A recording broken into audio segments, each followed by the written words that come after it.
ఏదైతే తల్లి సోనియం ఇచ్చినటువంటి అభ్యాసం 6 గ్యారెంటీలను మీ అందరి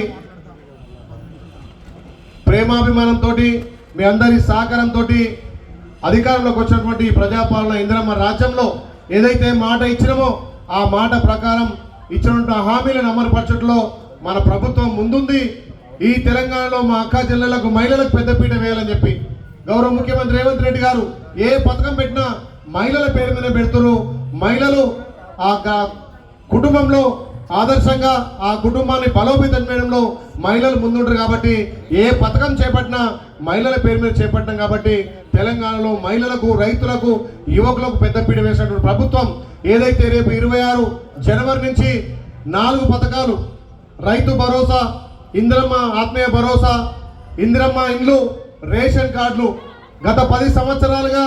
తెలంగాణ వస్తే మన బతుకులు మారుతాయి, తెలంగాణ వస్తే మా పిల్లలకు ఉద్యోగాలు వస్తాయి, మాకు ఇండ్లు వస్తాయి, రేషన్ కార్డులు వస్తాయని చెప్పి కళ్ళు కాయలు కాసినట్టుగా ఎదురు చూసినాం. కానీ ఆ 10 సంవత్సరాల్లో ఒక్క ఇల్లు రాలే, ఒక్క రేషన్ కార్డు రాలే. దానికోసమే మన ప్రభుత్వం ఇలా పేదలకు కానీ అర్హులందరికీ కూడా ప్రభుత్వ ఫలాలందరనే ఉద్దేశంతో మీ అందరి ఆమోదంతో గతంలో ఇల్లు ఇచ్చినా, రేషన్ కార్డు ఇచ్చినా, పెన్షన్లు ఇచ్చినా ఇక్కడనో కూర్చొని ఎవరో పైరోలతో వచ్చే విధంగా ఉండే. కానీ ఇప్పుడు పైరోలు తావు లేకుండా ప్రతి లబ్ధిదారునికి చేరే విధంగా గ్రామ సభ ద్వారా మీ గ్రామంలో మీ వార్డులో కూర్చొని మీ సమక్షంలో ఏదైతే ఇందిరమ్మ ఇండ్లు కానీ, ఏదైతే రేషన్ కార్డులు కానీ,